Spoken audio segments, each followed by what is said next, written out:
Olá, nesta aula da oficina de metodologia do Iteramaché, nós vamos conversar sobre a revisão da literatura, com o objetivo de aprendizado de usar a revisão da literatura para identificar um vazio no nosso conhecimento que a sua pesquisa vai preencher. Qual é o objetivo da revisão da literatura? É mostrar que você fez o dever de casa e conhece a literatura e leu todo mundo e sabe o que cada um falou. Por mais que isso seja importante, o objetivo da revisão não é esse, é preciso ir além. Conhecer a literatura, ler e entender é só o primeiro passo. A gente tem que dar um passo a mais e mostrar que existe um vazio no nosso conhecimento, existe uma pergunta que precisa ser respondida, que a gente perde se essa pergunta não for respondida. Preencher esse vazio é necessário. Falta uma peça no nosso quebra-cabeça e essa peça é a sua pesquisa. Então, a revisão da literatura precisa mostrar isso, precisa deixar isso bastante claro. Então, na revisão, você vai estar dizendo que a literatura que já foi escrita, as pesquisas que já foram feitas, elas podem tangenciar, mas elas não respondem à sua pergunta de pesquisa. Então, cada citação, você está vendo aí, eu fiz esse esqueminha desse quebra-cabeça, cada vez que você cita alguém, você está falando de uma pecinha no quebra-cabeça que a gente monta em conjunto, com outras pessoas que fazem pesquisa, outras pesquisadoras, que a gente vai montando esse quebra-cabeça junto, porque as pessoas vão colocando peças e você vai citando, mas com o objetivo de mostrar que falta uma peça. Então, o propósito tem que ter esse direcionamento para o vazio, o direcionamento para o buraco, que a gente precisa preencher. Um mapa da literatura é um artifício que ajuda a gente a visualizar como que a nossa pesquisa vai completar esse quebra-cabeça.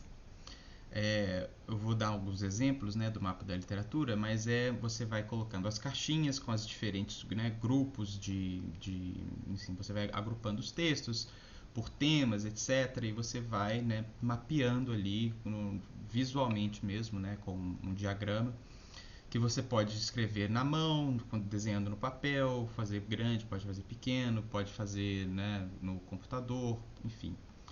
Esse é um exemplo de mapa da literatura, que é da Silvana, que ela participou da mentoria e hoje ela é mentora do Iteramaché, está fazendo doutorado na Universitas, na USP.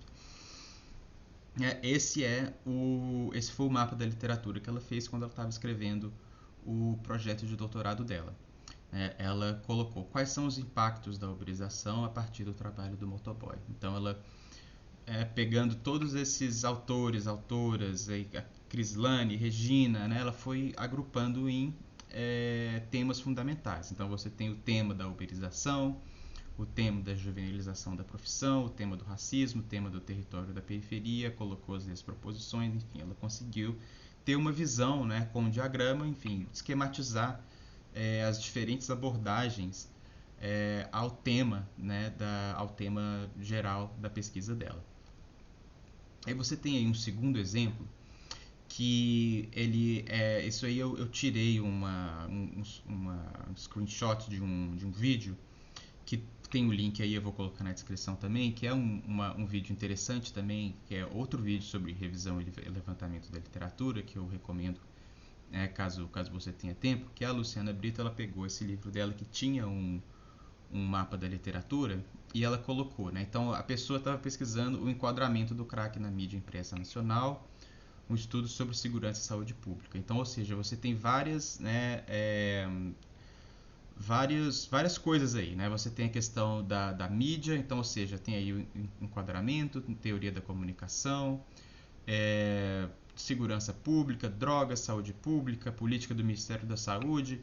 E aí você vê que a pessoa foi agrupando, Bom, as abordagens aí que vem do enquadramento da teoria da comunicação, eu vou contribuir, para a teoria da comunicação, ao estudar saúde pública e segurança a partir da mídia impressa nacional, de como eles tratam o crack.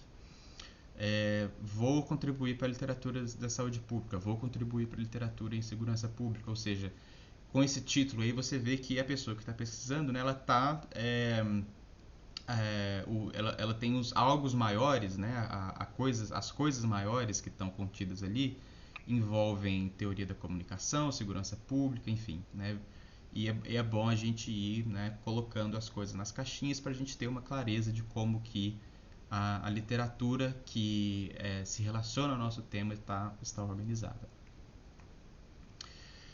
Outra coisa importante, né, é que nem sempre vai ter uma seção específica ali do projeto que a gente vai colocar lá, né,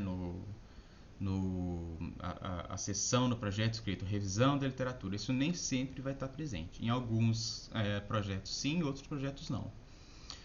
Mas não ter, né, uma parte que diz essa é a revisão da literatura não quer dizer que não vai haver nenhuma uma revisão ali naquele texto, né? Todo texto acadêmico, de alguma maneira, precisa, né, dialogar com a literatura pertinente. Então, sempre vai ter alguma revisão que pode estar ali na introdução, pode estar na justificativa, pode estar na introdução e na justificativa, ela pode estar, né, diluída em várias partes do projeto e não necessariamente concentrada ali numas, né, 3, 4 páginas, enfim, num pedaço específico do texto. Então, tudo isso vai depender, né, do edital, do programa que a gente está se candidatando e das escolhas que a gente faz, né, como, né, autores, autoras do texto que a gente está escrevendo. A gente tem dependendo do edital, a gente pode ter essa autonomia também para fazer essas escolhas. E usar, né, o mapa da literatura, ele é uma ferramenta muito boa para a gente organizar o texto da revisão. Então, a gente, né, na hora que a gente for planejar o texto da revisão, a gente for pensar o que a gente vai falar em cada parágrafo, quais textos a gente vai, né, abordar em cada parágrafo, como que a gente vai falar sobre o texto de cada parágrafo, enfim. E sempre, claro, vou voltar a bater nessa tecla, né, mostrando por que os textos citados são importantes, mas não respondem à sua pergunta de pesquisa. Isso não quer dizer que você está dizendo que os textos sejam ruins, você está só dizendo que não responde à sua pergunta. E não é nenhum demérito não responder à sua pergunta. Não quer dizer que o autor, a autora deveria ter, não é isso. Cada texto tem sua própria pergunta, mas, né, você está ali usando da sua, né, referência àqueles textos justamente para mostrar, olha, isso aqui é importante. Talvez sem uma resposta a essa pergunta, né, dessa autora, eu não teria nem condições de responder a minha, porque isso aqui trouxe os conceitos de tal e tal e tal que são importantes para entender o que eu estou estudando, mas mesmo assim, né, mesmo que esse texto tenha, né, oferecido uma base, um alicerce, ele não responde a minha pergunta. Então você pode ser, né, pode elogiar bastante o texto, e se tiver que criticar, que critique, mas enfim, mesmo que a gente seja elogioso sobre um texto, né, a gente sempre precisa deixar claro, né, a minha pergunta é diferente. A minha pergunta não foi respondida, é importante, essa pergunta tem que ser respondida, porque a gente está perdendo uma parte fundamental do conhecimento, né, sobre essa coisa que eu quero estudar, porque a minha pergunta ainda não foi respondida. Outra recomendação é evitar abusar de trechos, né? Quando a gente copia e cola o trecho e põe naquela formatação, né, que fica uma indente, né, que, enfim, vai aquele, enfim, essa formatação específica, né, de quando você coloca uma citação mais longa.